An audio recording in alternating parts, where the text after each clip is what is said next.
Shalom, shalom, fellow followers of the God of Israel and the King of the Jews, Yeshua HaMashiach, Jesus Christ. In September of 2022, I had the privilege of spending 16 days in Israel with my wife and one of my daughters.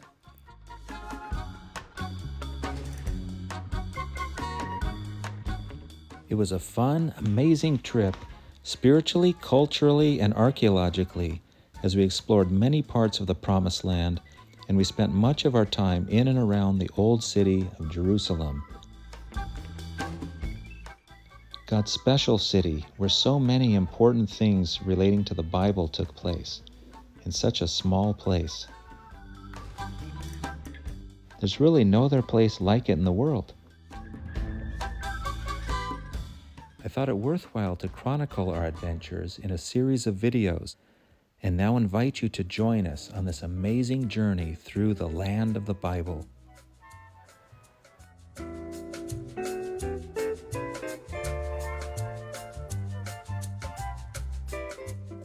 Shalom everyone, we made it to Turkey. We're here near Ephesus. We're by Izmir, Turkey.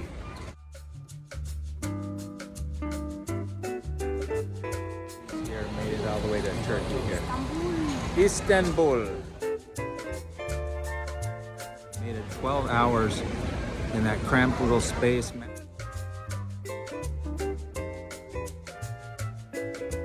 We just touched down on holy soil.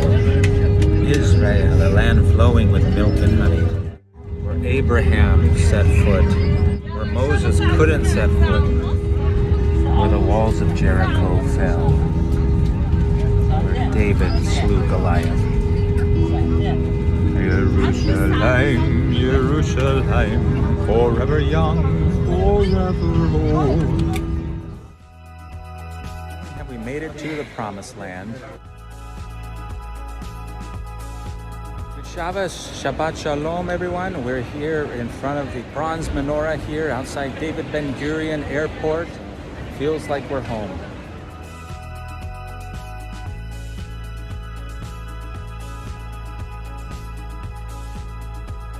Made it to our hotel area.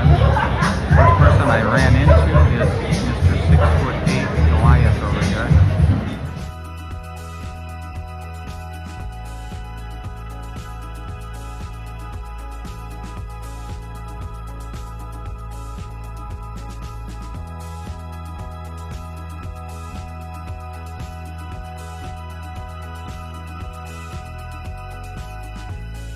Shabbat Shalom, everybody. Boker Tov. We're going to be walking the streets of 5,000-year-old Jaffa. Well, the oldest sailing port, the oldest harbor still active.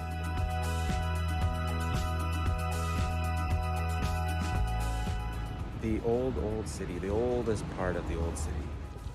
Very edge of the Mediterranean here, the oldest port, 5,000-year-old.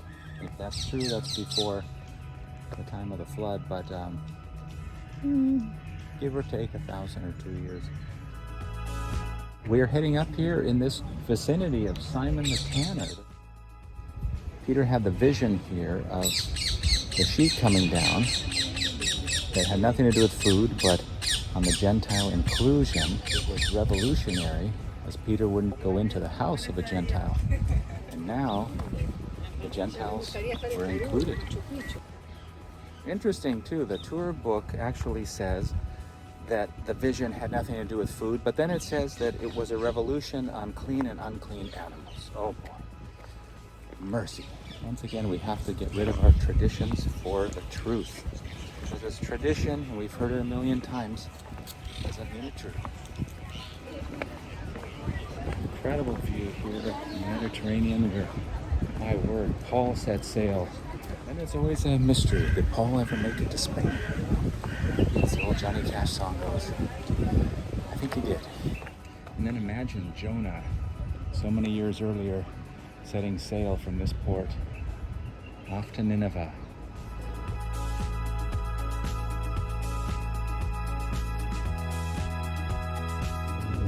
Another interesting thing about Jaffa, also known as Jaffa, is that this is the place that Peter raised Dorcas.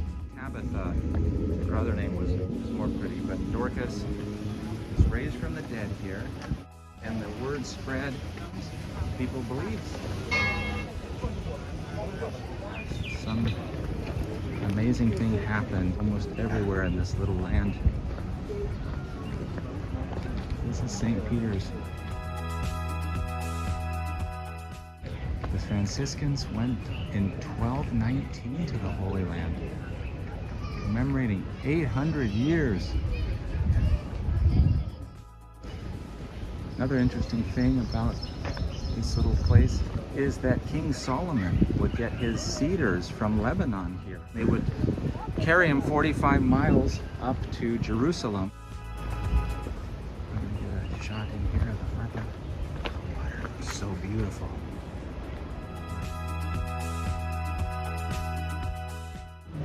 This is the house of Simon the Tanner.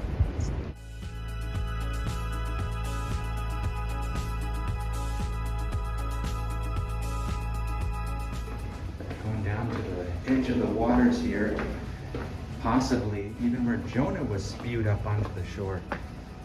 And the great fish carried him back. Returned to sender. Jonah couldn't get away. You can't run from the long arm of the Lord.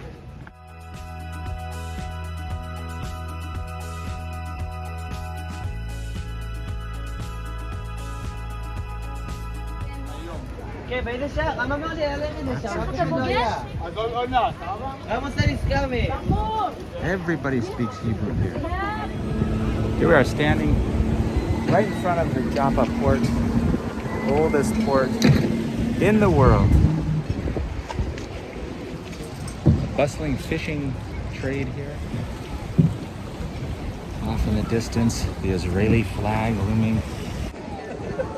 In 1799, Napoleano came here, and they ended up taking the city, sacked the city.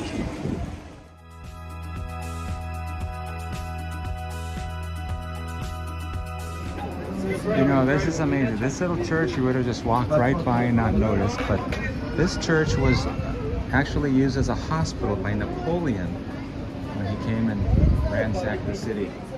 Little guy, Napoleon. Little wee lad. Not as big as this little guy. That's Napoleon right there. See? The doors and everything are so small. This was served as a hospital for Napoleon.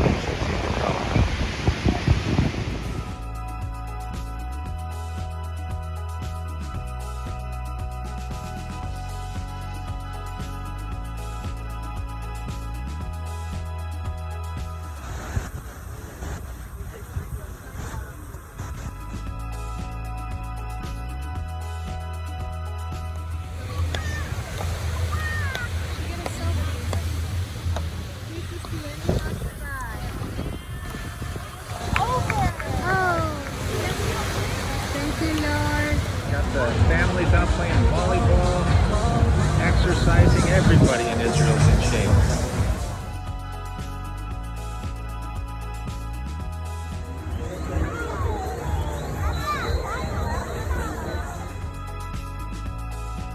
The Shabbat has just ended. You wouldn't know the difference in Tel Aviv, though. You really wouldn't, but it's a nice thought to think of all over Israel, other parts of Israel anyway. People are enjoying a beautiful Shabbat rest. And he gave us a little kiss at the end of the day.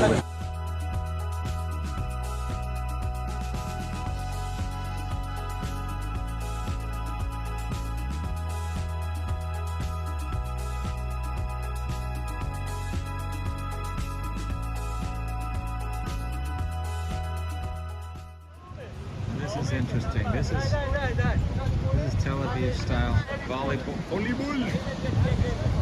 with no hands.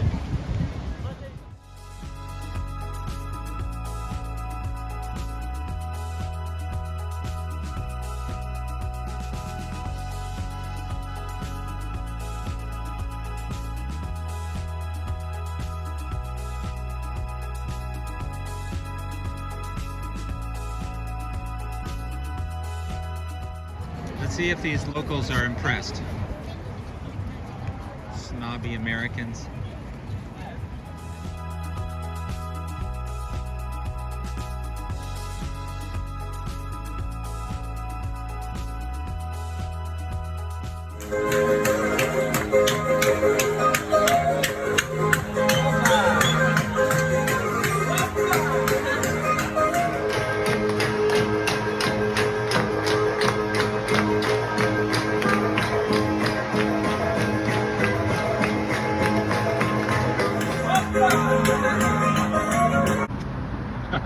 There they go.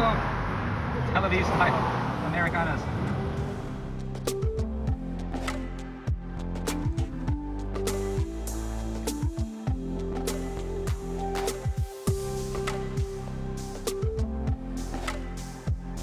His son Solomon became the king of Israel, and he built the temple of God. But today we see the Dome of the Rock in 980 BCE. When Solomon died, Israel divided to two, Judea and Israel. 738, the Assyrian came and took the Israelis into exile. 586 BCE, the Babylon came over and destroyed Jerusalem and took the Jews into exile. They only been in exile until 532. They came back and built the second temple of God. But the area was under the rule of the Persians. 330 BCE, Alexander the Great conquered the area, arrived to India, conquered Egypt, and built a city on his name, Alexandria.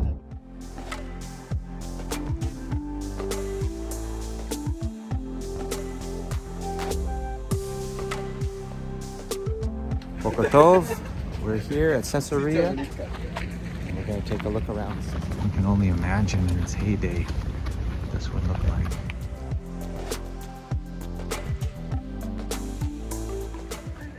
These amazing capitals here.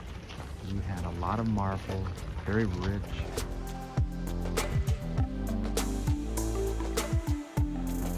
Serious wealth going on here. You had merchants that wanted entertainment. So they had horse betting here. They had all the pagan gods. Great amphitheater here. Today, we are now in the theater of Herods. This was originally a 5,000 seat amphitheater here. Went all the way around here. And then this was the original stage. Local artists, famous people perform here. The difference between a Roman and a Greek amphitheater is the Greeks did not have the arch. So the Greeks had to have their amphitheaters built in the side of a mountain. Something like that, a slope. And the Romans could continue on with their arches. They could build in the middle of the cities. They built anywhere, like the great Colosseum, Colossus.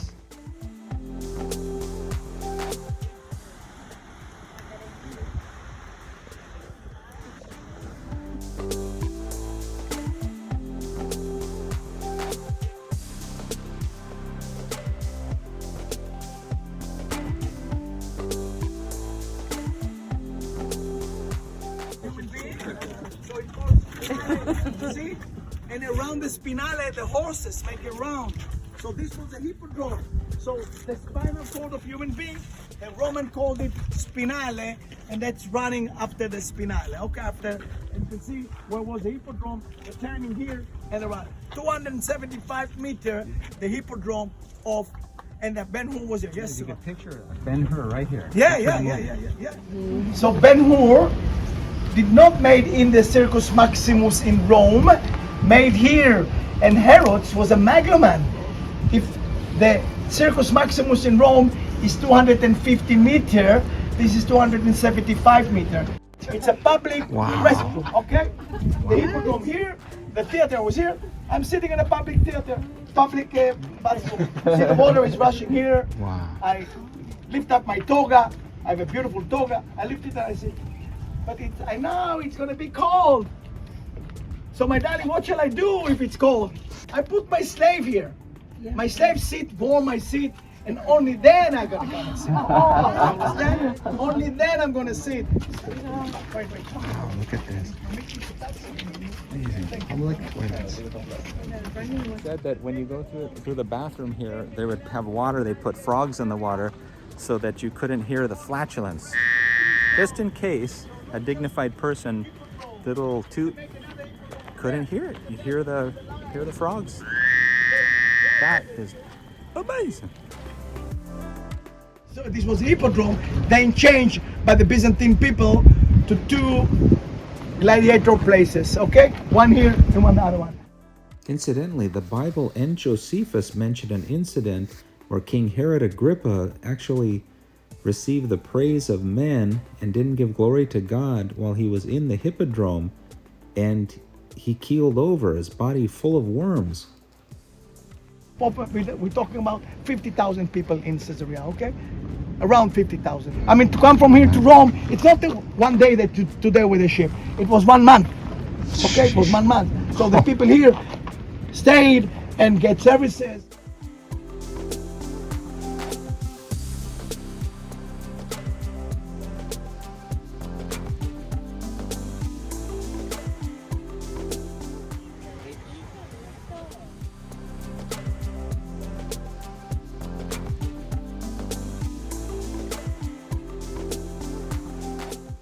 In 1961, while excavating the amphitheater, there was a stone found with an inscription regarding Pontius Pilate. So that's proof that this man was existed.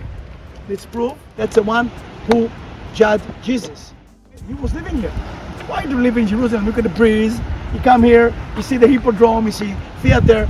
The content of the inscription on the Pilate stone shows the use of Latin language and the Romanization throughout the whole area. We assume that they were speaking Greek, but Latin was really the language that was coming up with the Romans.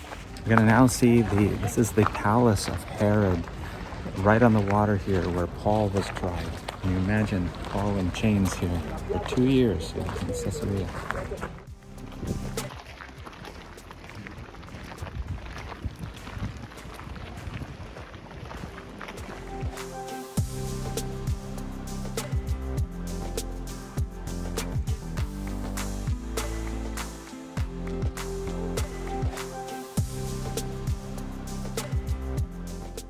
Be judged by Caesar.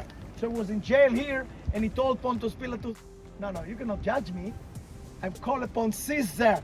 So from here, they ship him to Rome and he was judged by Caesar and he's buried in Rome.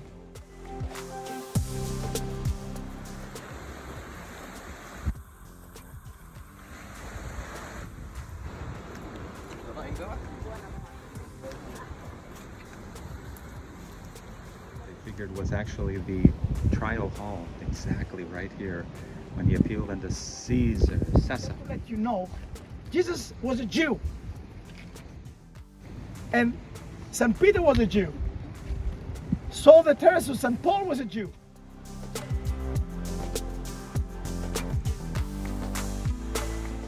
Well, we've already had some skirmishes with our tour guide here, as his history is my goodness, he had talked about Paul breaking away from Judaism, teaching something different. But we have to go by Paul's own words now.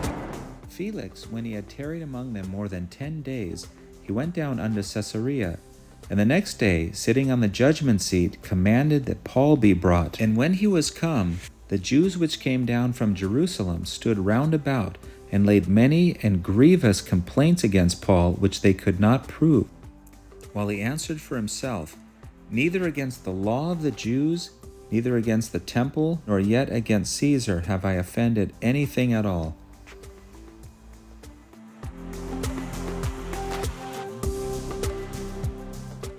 However, I admit that I worship the God of our fathers as a follower of the way, which they call a sect. I believe everything that agrees with the law and that is written in the prophets. Acts 24:14. To the Philippians, when Paul was listing his credentials, he said that he was circumcised the 8th day, of the nation of Israel, of the tribe of Benjamin, a Hebrew of Hebrews, as to the law, a Pharisee. Caesarea was something like Las Vegas of its day, except on steroids. you could go to the amphitheater, you could watch a play or watch a concert, then you could go to the hippodrome and you could watch blood sports and chariot races. You could watch Christians getting eaten by lions. You could actually then go to the brothel. It was total hedonism. They didn't want any religion. Imagine Shaul, Paul, existing in this environment, preaching one way, a very narrow way. It would not be well received. I mean, you tell someone they're wrong, you tell them they can't behave a certain way, can't do something, certain lifestyle, and oh boy, you're in trouble. No different than today, is it? All right, we're heading back out.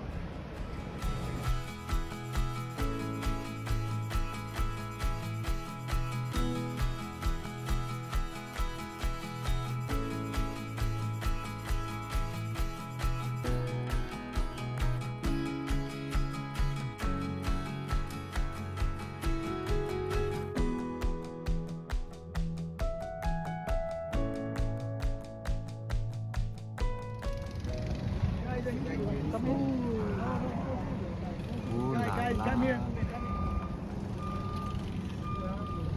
Overlooking So, Baha'i gardens here. Look at a common place. That's a center. It is pretty. That's a grave of the the founder of the faith. The Baha'is people paid $1 million to the city of Haifa. Standing on Mount Carmel.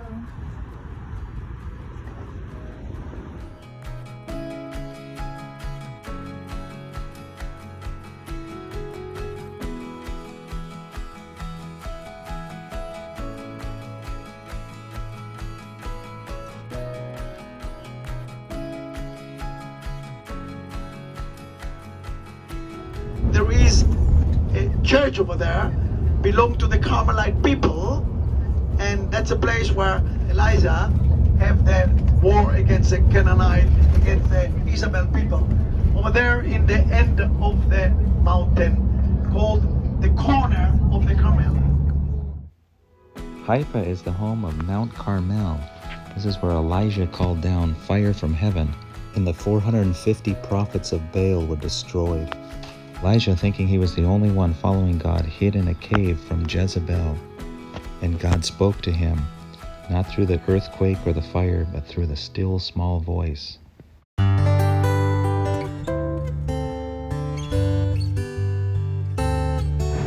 going to see if we can make it to Elijah's cave. We'll see if we can make it to the resting spot of the great prophet. And in the end, Elijah will come back. The spirit of Elijah came with Yochanan the immerser, John the Baptist.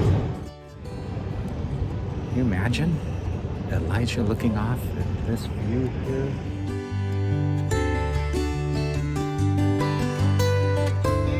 And here in the corner is Elijah cave. That's a church. On the left hand side of the church, and that's Elijah cave.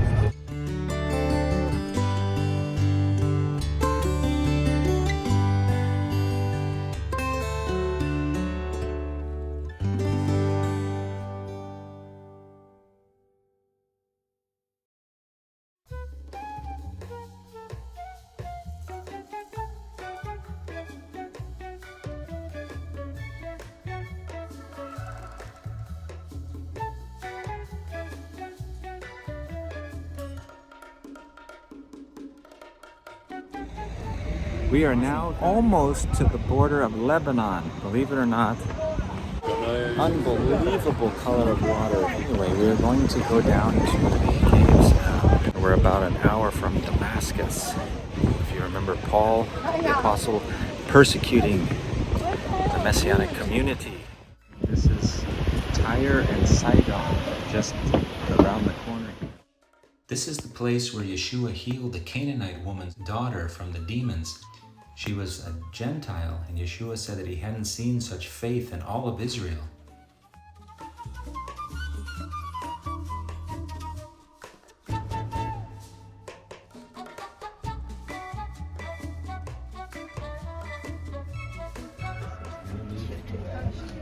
Let her rip.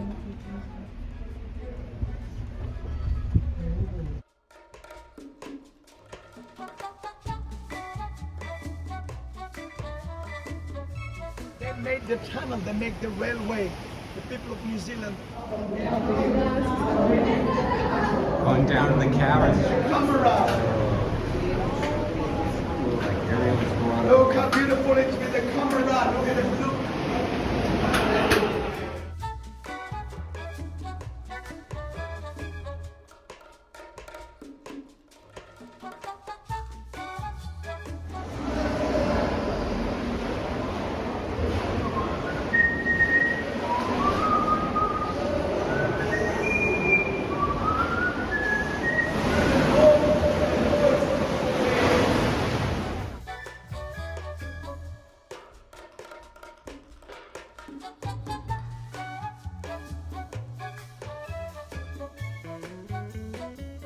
In 333, Alexander the Great entered the land of Israel through Rosh Hanikra, and is believed to have led his Greek army through a tunnel his forces dug in these very cliffs.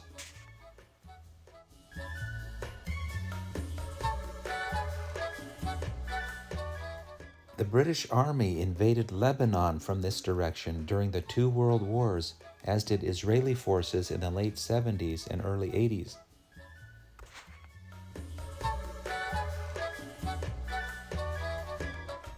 During World War II, the British dug a tunnel for the railway running between Haifa and Beirut to facilitate the movement of supplies from Egypt to the north. When the British withdrew in 1948, Israeli forces took over Rosh Hanikra, and the Palmach blew up the railway bridges in the grottos to prevent the Lebanese army from invading from that direction when the War of Independence began.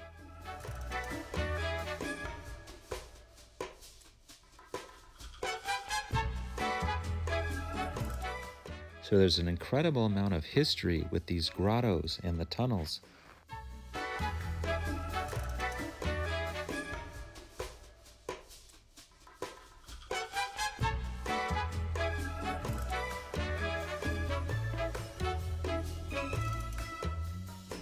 We're officially here at the border, Beirut and Israel. We're going to be touching the actual border right now. High-tech border here. And we're looking over into Lebanon. No, that's it. We're not messing around.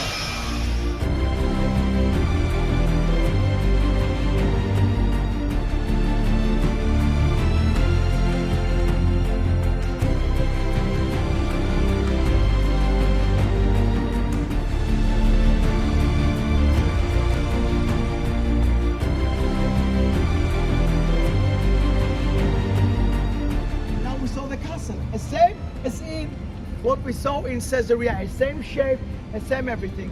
La Città de Alta, the Cittadella. Let's go inside and see with me. Going into the castle of the Knights Templar. You might have heard of these guys.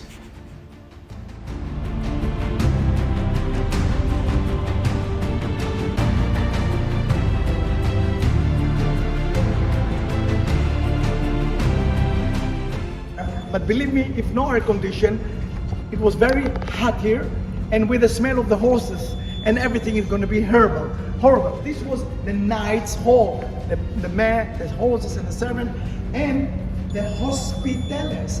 And from the hospitales come the word hostel, hotel, hospital, and to host. We host the people, hotel, hospital, and to hotel. So this half place was the hospital of the knights. All this was the knight's hall. So you can see everything was under the water and under the sand. Everything.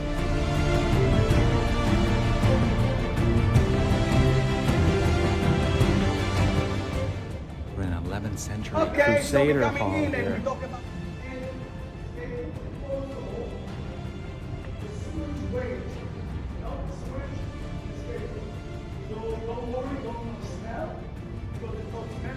I think in this courtyard they would have the public gatherings and they would hang people from up here.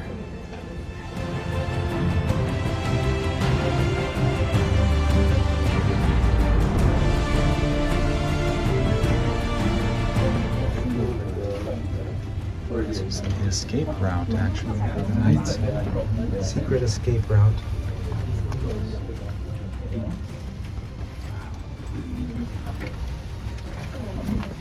Can you imagine? It's like being down in the dungeon of Ben-Hur's mom. The lepers.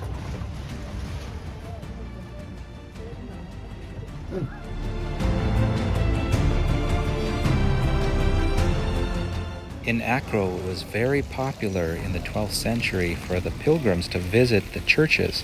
There were over 20 churches, and then by the next century, there were over 80. And many of these pilgrims were on their way to Jerusalem, but they actually stopped and would just visit the churches because they had the relics. They would have indulgences so that people could get purged of their time in purgatory.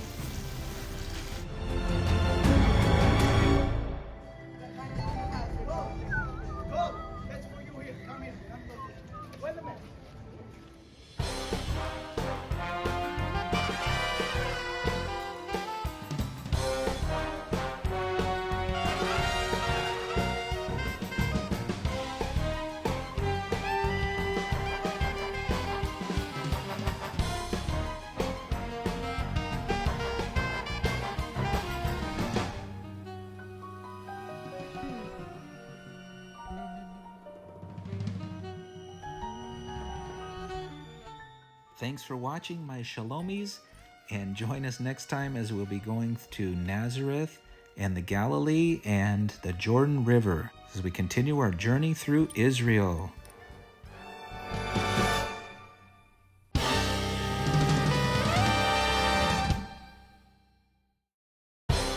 Shalom, shalom. Nothing missing, nothing broken in your lives.